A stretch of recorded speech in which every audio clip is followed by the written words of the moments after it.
Thank you for joining us today on Positively Charged Biz. We are here to motivate, inspire, and support our listeners as they write their life stories.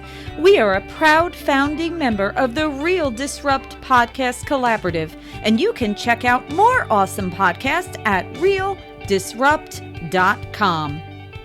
Good day, everyone. I hope you are having a positive and productive day. If there is one thing that has been a constant in the last few months, it has been change. And so we are thrilled to have an expert in this topic on our show today. I would like to introduce you to Pam Marmon. She is the CEO of Marmon Consulting, a change management consulting firm that provides strategy and execution services to help companies transform. From Fortune 50 to startups, Pam brings unparalleled change expertise and insights as a practitioner, a speaker, and an adjunct professor of future change makers. Pam's book, No One's Listening and It's Your Fault, is a must-read for every business leader to give them some insights into how to bring your team together and execute change. Growing up in Bulgaria and moving to America has taught her to be adaptable and resilient to change. Pam, on Positively Charged Biz, we like to start at the beginning. So please tell us, why did you decide to focus on change management? Well, Laura, thank you so much first for the warm introduction. I'm so honored to be here. And change management is such a fascinating field for me. So I graduated with my undergrad 15 years ago. So I'm technically an old millennial.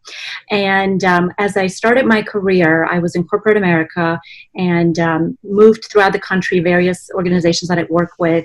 And eventually I stumbled upon this field of change management. I had just started working in consulting.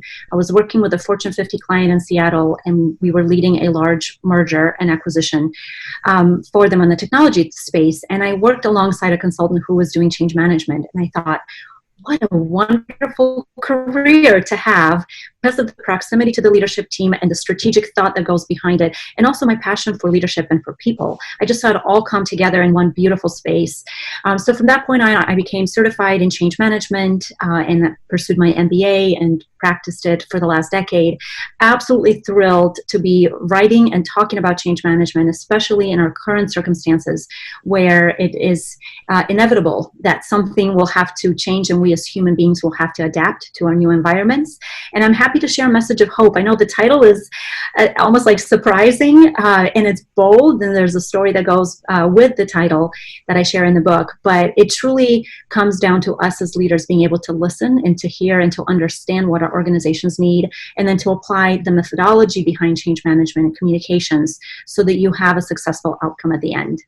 Absolutely. And you are 100% correct. It's so interesting. You know, I watched a TED Talk once where they said, do you know what the number one skill is to have as a human being? Do you know what the number one skill is? I'm going to guess adaptability. It is! That is exactly it, Pam. So the number one skill to have is adaptability. And you're correct that they say that if you can just be able to adapt to situations and then be able to lead others through those situations, you absolutely will be able to be successful in whatever you do, whether it's personal or it's business. Mm-hmm. So why do you think this is such a topic that leadership teams struggle with? Yeah, and it's actually the reason why I wrote the book, fear. I think the underlying cause of why leaders struggle with it is this fear of the unknown, fear of failure, fear of asking people to do something different that we are not in control of, other human beings. Certainly there are incentives in our organizations we can apply.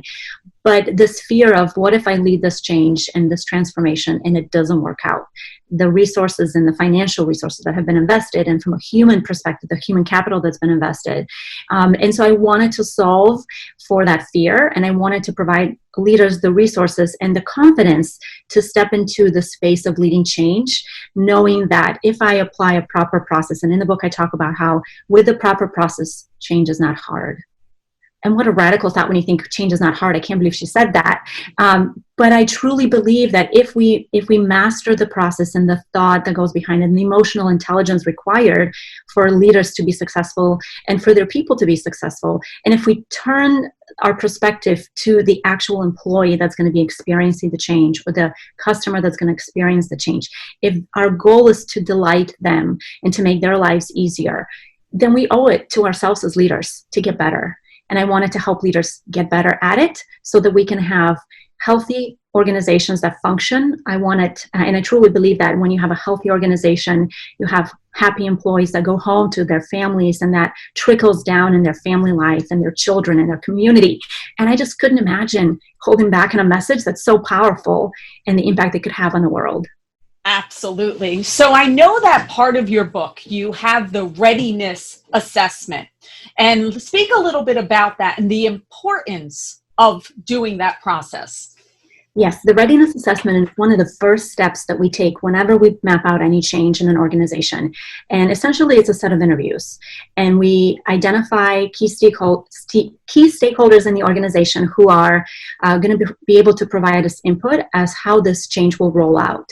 Typically, I ask questions around the culture, the leadership, the communication, potential resistance, potential need for training, what would work, what wouldn't work, what has worked in the past, what didn't work in the past, because we don't want to repeat that. And what I'm looking for is, what is the one thing that's going to make this change stick in this organization, in this culture, with these people? That's what I'm looking for. And then as I craft the actual change plan, which I typically do in a visual format so that people can understand, rather than the hypothetical way that people can talk about change and it's very theoretical. I want to make it practical. When we look at change, what are the activities? What are the messages? What's the timing? Who's the leader that needs to send these messages? Because it certainly is not a consultant hired in that is going to have the greatest impact when it comes to delivering the messages. People need to see their leaders engaged. People need to see themselves as the heroes of this story and this journey that they're on. And we need to craft it in a way that's going to resonate within the organization. And what I mean by that is, oftentimes we have organizations that have multiple initiatives, lots of strategic initiatives going on at the same time. And what we fail to do is to consider the end receiver's perspective and how they will perceive every change happening in the organization that's hitting them. So we have an opportunity as leaders to say to our peers, what can I help you with on your change initiative that you're leading? And what can you help me on mine? And how can we strategically think about the communication and the messages we deliver to our people so that we tell the proper story and that story makes sense in the context of our organization? Okay, so now all of that is wonderful, perfect, I'm in. What about when all of a sudden there's a pandemic and all of a sudden there's shelter-in-place notices that happen within a few days, and you don't have the time to truly think about every item and be able to say, okay, here's our plan. We've all just gone through a sudden dramatic change where we weren't necessarily prepared. What are your recommendations in those situations where I think we've all experienced something that hopefully it's once in a lifetime and we never have to go through that again, but who knows what uncertainty could come? And what do you recommend in those situations? Yeah, so Laura, you're spot on. This is not the same. When we plan change under normal circumstances, we have the privilege of time and thought that goes behind it and the ability to socialize it and get input and buy-in. What we just experienced and we currently are experiencing in our environment in 2020 is very different. We flipped from this planned change to this urgent. It's immediate, it's urgent, and we don't have the ability to kind of sit on it for a long time and dwell on whether it's pros and cons. And so the change itself and how we plan it is, while it's different, the principles are the same. We still need leaders to be involved. We still need communications to take place. We still need people to understand the impact of them and what they can do and the behavior change for them. Now, what we do need to do a little bit differently is as we think about the frequency of the messages, Right. how those messages are distributed, who needs to hear what when, how do we engage people so that it's just in time and relevant right now. I think the biggest change that I have seen, and I'm actually excited to see it, is this ability for people to work from home. Yeah. And prior to the pandemic, I was leading clients through what we call the future of work. And in so many ways, it's here. The future came fast and furious. But the future of work was really helping organizations scale up so that they're prepared for their workforce to be able to work remotely. And it happened instantly, almost overnight. People had to figure it out. And it was a little bumpy at first. But, I also think there's a lot of grace for people as we were all figuring it out, and in our home offices and with our children running around and our dogs barking or whatever. It brought us together. There's a sense of togetherness and familiarity that we didn't have before. And all of a sudden now we're all on the same level playing, and we all have to share that experience with one another. So I think looking back, pandemic in itself is a terrible, it was terrible. I hate that it happened, and we certainly hope it never happens again, but we've become more agile as a result. And it was forced upon us to become more agile. And rather than sitting and waiting for something else to change, the leaders who are adaptable figured out, how can I change? How can I help my team change? And how can we thrive in this new environment? And maybe we offer a totally different product, totally different service. Maybe we evolve in some way. And the creativity and the innovation that's taking place is just fascinating to watch. So while the circumstances are unfortunate, I do see a silver lining in all of this, that we as humans continue to evolve and adapt. And that's truly beautiful. Yeah, and I will second that comment. I mean, it's amazing what we've seen. And I totally agree with you. When we would do video calls, maybe 6 months ago, and you saw something wrong, you immediately said, "Oh, how unprofessional." Now we're like, that's nothing. The dog's going by, the kid's going by, something's falling down. It doesn't matter. The doorbell's ringing. It's okay. It's all good. We're okay with that. So I think you're right. I think it's made all of us just be able to connect. Mm-hmm. I think there is what you mentioned it. We're all in the same boat, right? We're all dealing with the same situation, and we're changing together, and we're adapting together, and there's a commonality there.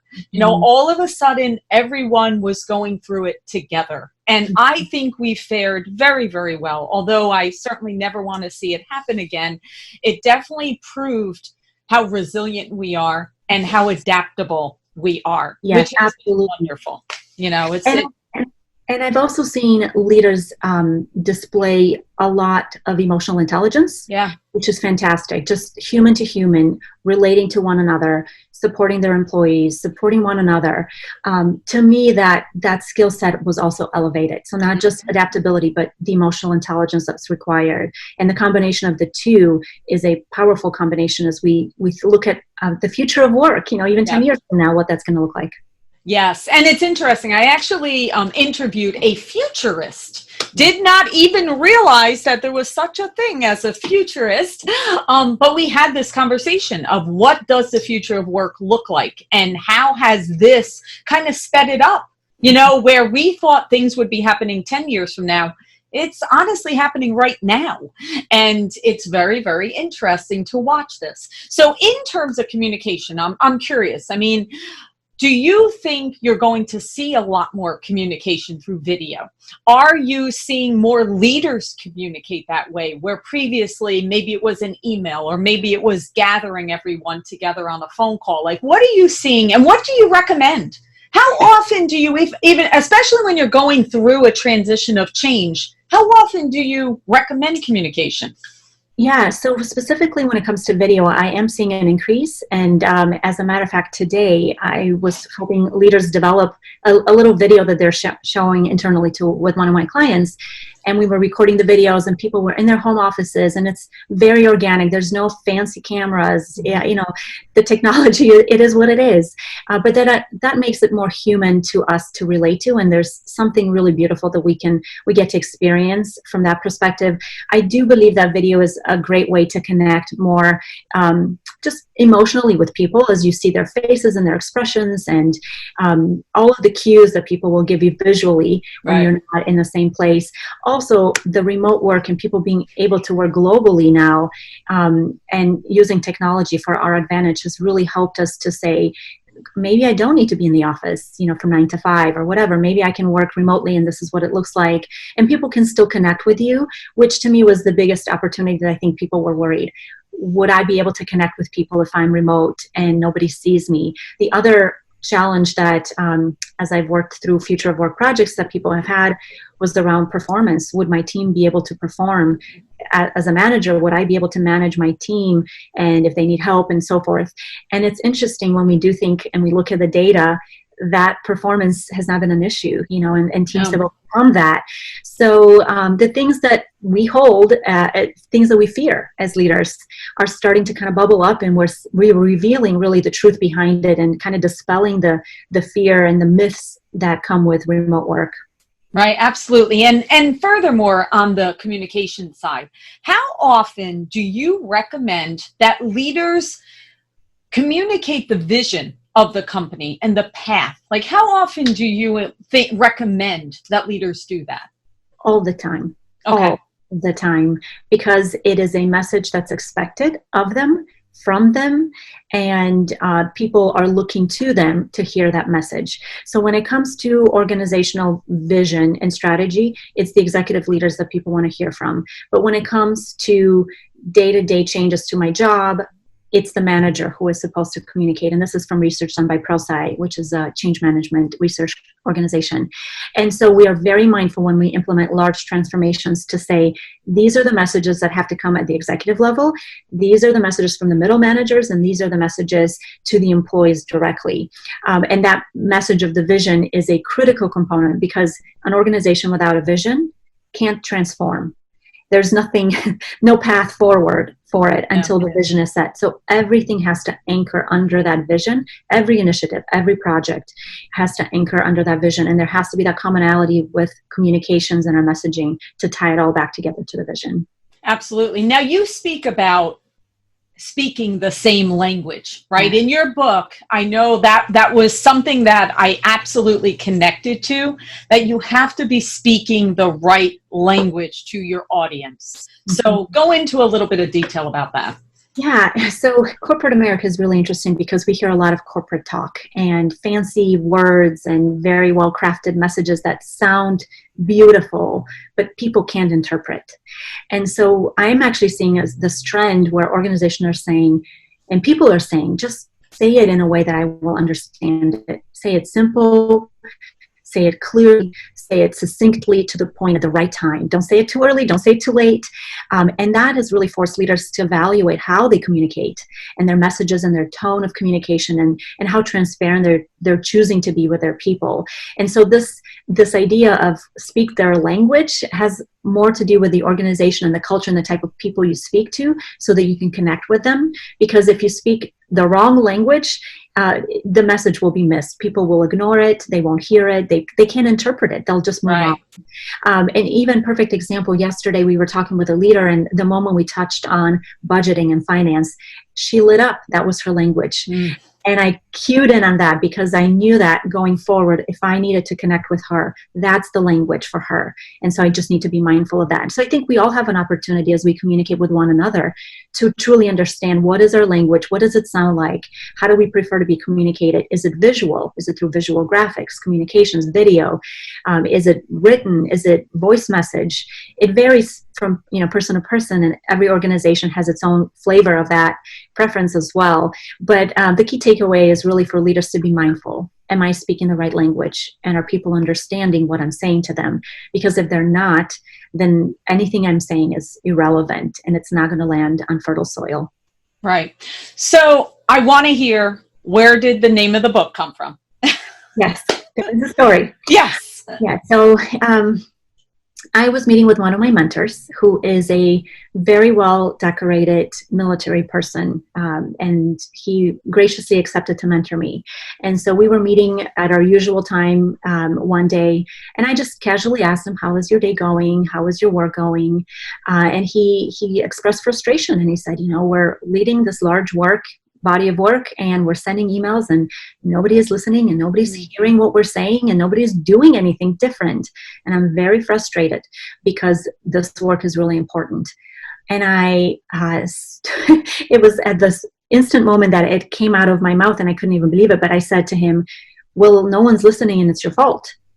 And, that we paused for a second looking at each other and I thought for sure he's going to say something because that was super bold. I cannot believe I said it. And he just leaned in and he said, tell me more. And this curiosity that he had and just permission for me to share more about my perspective kind of opened that door, and it helped me to realize how many wonderful leaders are in this world who want to do good work, who have great intentions, but are going about it not the most opportune way.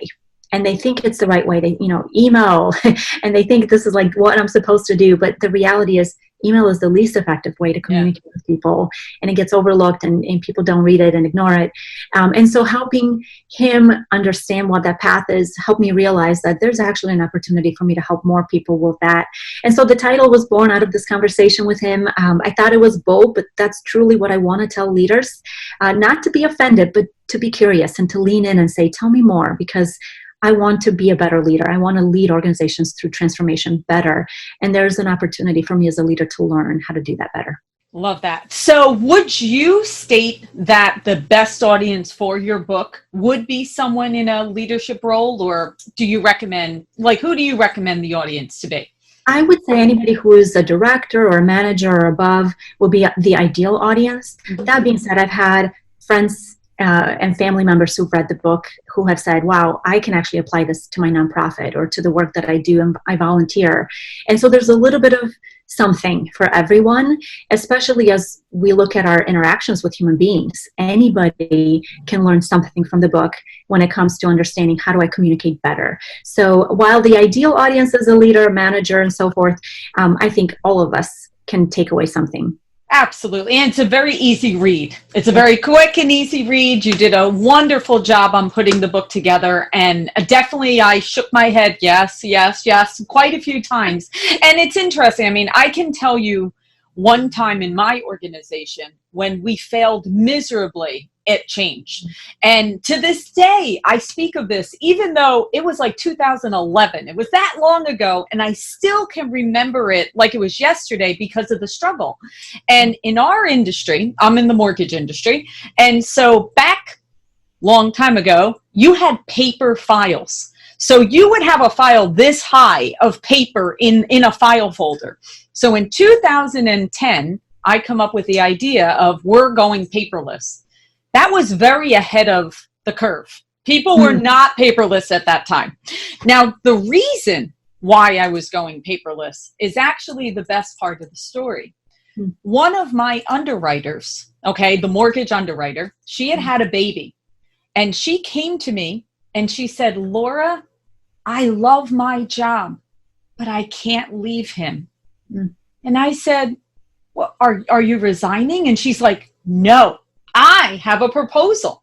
And I said, okay, I can't wait to hear. She said, how about if every day I come to the office and I take my files and then I go home and work, and then at the end of the day, I'll come back and I'll hand them out to everybody and I'll be able to work from my house. Of course, she was a valued employee. I said, that's a great idea. But I said, with that, well, why don't we just go paperless? Why don't we eliminate the file? And so the intention was to be able to help her, but then open it up.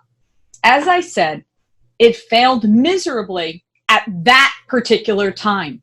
Now, I will tell you, 4 months later, we did it again. And of course, we were successful. But I can remember just thinking where we made our mistakes. And a lot of the things that you said, it took me a second time to try again and be able to regroup everyone because we knew we could do it. But to this day, even though we've done many other change things, that particular one really is near and dear to me because it was the one time where it was, nope, we didn't follow the steps. Yeah. And so thank you for everything that you've shared because this is vital. And this is something that all leaders need to, number one, you know, there is no perfect process for No. change. But if you do bring everyone together, listen and understand, and have those evangelists, for their separate sections, right? They're going out there and they're saying why. So let me ask you that as the next question. How do you get all the departments? Is it really identifying that leader within each of the departments? So how do you get all the departments to come together? Yeah, well, first of all, thank you for sharing that story. I can truly hear your heart and admire you as a great leader. That's fantastic that you were willing to make such a shift to accommodate your employee. Change champions are incredibly champions. They're incredibly important in any large transformation. And essentially what that is we identify key influencers within each group that's going to be impacted, and we give them a task. So they're influencers who are trusted, who are admired by other people, who can represent other people well. And we gather all of these individuals on a regular basis throughout the duration of the work to inform them of what's progressed, what's happened on the work and the project, and also to provide them talking points so they can take them back to their teams. And when they take them back to their teams, we ask them to ask for feedback. And then they bring the feedback back to us as the project leaders, and we refine our approach and we adjust and we define if there's anything that needs to be altered and how we move forward. And so this relationship is so critical because we're constantly keeping a pulse on the organization rather than spending 6 months or a year or more planning a change and then going live with a big bang and hoping and praying that people like it. We've involved people along this journey from the beginning. And we've also built this social peer approval in a way that's happening at that level as well, where people are seeing their peers engaged and excited and on board. And even when they have questions, and I say when because they will, and we should expect it, it is not with a tone of negativity. It's a positive approach to leading this change and helping people understand. Because a lot of times the resistance is, I don't understand it. I don't like it.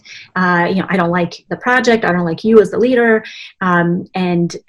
Anyway, so like that's a lot of very, very interesting ways to, when we think about engaging change leaders, like helping them understand what could that resistance look like within your team and what tools can we provide you so that you can help mitigate that resistance before we go live, so that we're not encountering the people aspect of the struggles where it's the behavior change that's not coming along. The technology may be there. We may have thought through all of the processes and everything, but if we haven't brought people along that journey, it's likely that we're going to experience that resistance. Absolutely. So do you run into some leaders, like we mentioned, why do it goes back to fear? How do you get them to overcome that? Is it really just explaining the full process, or how do you change that mindset? Because there really are a lot of leaders that, like you said, fear of failure, fear that it might negatively affect, or maybe, like you said, fear of failure is a big deal, right? What if I can't pull this off? What will this have a negative effect on the overall progress of the company? So Absolutely. How do you do that? Or my job, at the end of this, if this doesn't work out. Certainly. So one is setting expectations and helping leaders understand that what you're about to go through is normal. You will experience bumps. Not everybody is going to be excited. There is going to be resistance, and we won't get the communication thing 100% perfect all the time. And so if you set the expectation that while all of these things are going to happen, and I'm not afraid that they're going to happen because I've seen them happen for a decade and we've worked through all of them, I also want you to know that the plans that we're putting together are designed specifically to counter all of these potential roadblocks along the way. And so by creating the strategy, by creating the plan, by getting them involved, identifying the influencers, all of that is designed to make sure and ensure that the change is successful. Now, we oftentimes see delays in timelines, the budgets get stretched. There's things that are outside of our control sometimes as leaders that we have to be mindful of. But if we come into it with an open mind that it's not going to be perfect, and I am not a perfect person as a leader to implement this, but I do have smart people on my team, and we've put together very thoughtful plans, and we've thought about our communications and our team and how we are going to engage people, and how do we proactively manage resistance, not just reactively at the end. All of these things provide that leader sense of confidence. And confidence is so critical when we lead anything and anyone. The confidence that even if it's our first time leading a large initiative, we have the right team with us, and we have the right plans to map it out so that we can confidently move through the change. Absolutely. I mean, our teams are always watching us, right? Yeah. Our teams are always watching us. And if we go out there with that confidence, right? Nothing is perfect. We all know things will get off course. We'll have to get them back on. It may not be exactly according to plan. But if you go with that confidence and you continue to communicate, they will follow and they will trust, and you'll get through it. So absolutely. I'd like to say that people will follow a leader who is trustworthy more than follow a leader who is right, always right. And I think oftentimes leaders get caught up on this, I need to be right. But you actually need to be trustworthy, because when you're trustworthy, people connect with you and they're willing to overlook some of our personality quirks or whatever.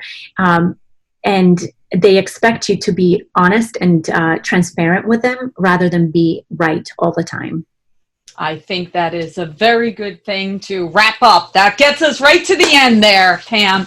Okay, tell us, Pam, how can people learn more about you, your company, and how can they get the book? Absolutely. So the book is available on Amazon. No one's listening, and it's your fault. And people can learn more about Marmon Consulting on our website, marmonconsulting.com. I also have a lot of free resources and templates available to leaders. So anybody who visits the website can click on, check out all the resources that are available in the templates. You can download them. My hope is that everyone will be able to lead organizational change well.